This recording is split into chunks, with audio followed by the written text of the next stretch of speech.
It's often said that the successful photographs are where you convey an emotion.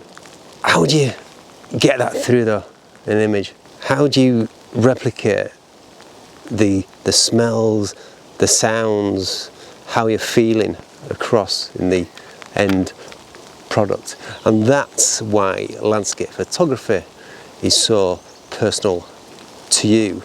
It's often the taking part, the actual experience of it, which certainly has lured me in the last 15 years, and that's why I'm continuing to enjoy my landscape photography. Oh, there's little frogs in.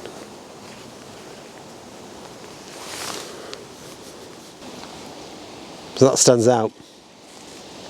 It definitely stands out, and I want to frame a composition where certainly that is the focal point. So there's a tree in front of it, and I've just used it as a natural frame, handheld, nothing special, but it just attracted me, it lured me towards it. It's obviously the bright colours itself, so I've just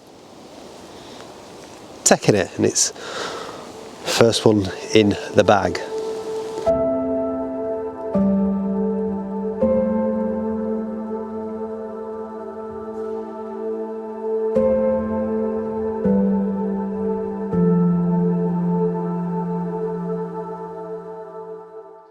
So finding something here is nothing unusual in comparison with most woodlands. It's hard, it is hard. You've got to find the ones which stand out, and I think at this moment in time my best opportunity is to get out the 7200. I'll just show you a couple of things which are standing out.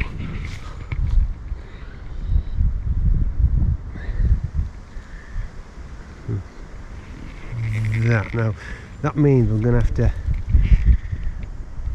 do a bit of a not panoramic, not stitching various images together, but more of a panoramic crop, getting in tight. So using the wonderful silver birch as a nice contrast against the autumnal colours, lovely bronzes, yellows, and still some bracken which hasn't fully turned green, so fully turned yellow, orange, still green, but that, and again, is creating some nice contrast. So I think simplicity is the key. So using the nice verticals and the contrasting colours of the silver birch, but just making sure that in the frame there's something that just stands out. And having said that, I'm just taking a series of shots, panning across. Sometimes it's the better options. Such strong shapes, as I said before, nice contrast, and obviously the colours are helping. But about 5 or 6 images I took there, so I'm just going to stitch them together, and hopefully you'll see what is standing out. And you need something when you're composing panoramas or opting for panoramic crop.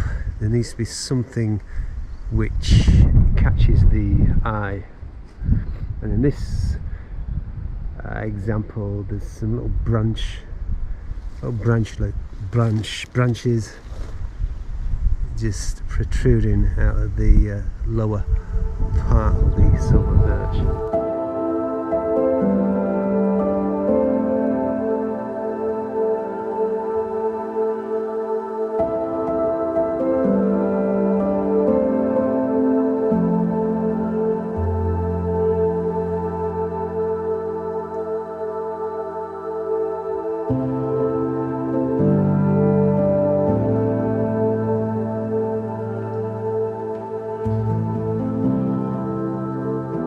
So I'm just playing around this open scene, and I'm picking out individual pieces of bracken with the 7200 going up really close, around 200mm maximum, and there's a few which are contrasting really bright vivid oranges and also the greens as well against the background. There's nothing special about these shots, but it's just attracted me. It caught my eye, so I thought, why not?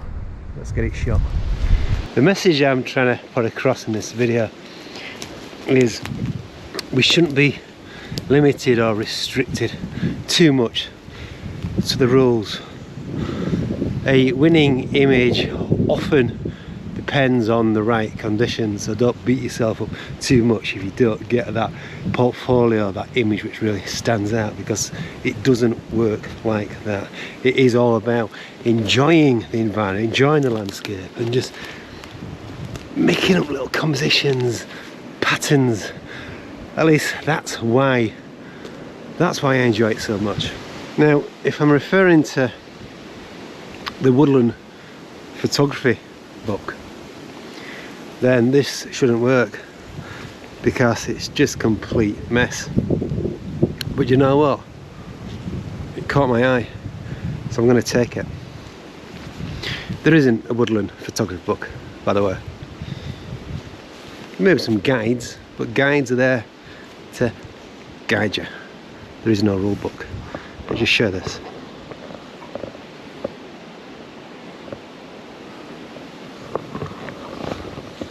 That tree is wonderful in the background, and there's a broken tree. Bless, it's all broken. Branches, dead branches, which are also creating a nice weaving pattern leading out to the left, and that mirrors the tree in the background, and you've got some little splashes of light bracken and other foliage. It's a mess, but I've taken it. I'm going to enjoy putting it on my screen at home and see what I can do. I've also included the sky because there's a nice top canopy of the silver birch, and there's a nice, I'm not sure what it is, a stronger looking tree, let's just say that, just helping it anchor. It all sounds very good. It might not work.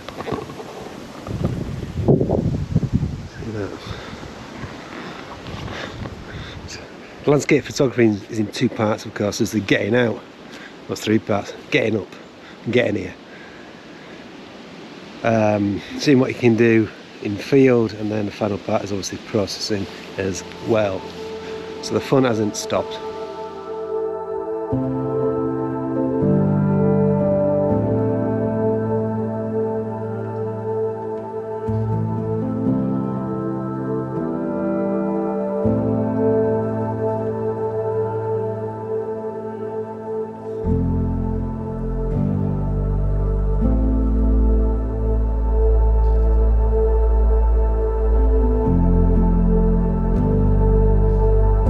Last we have some light, I'm going to take advantage of it.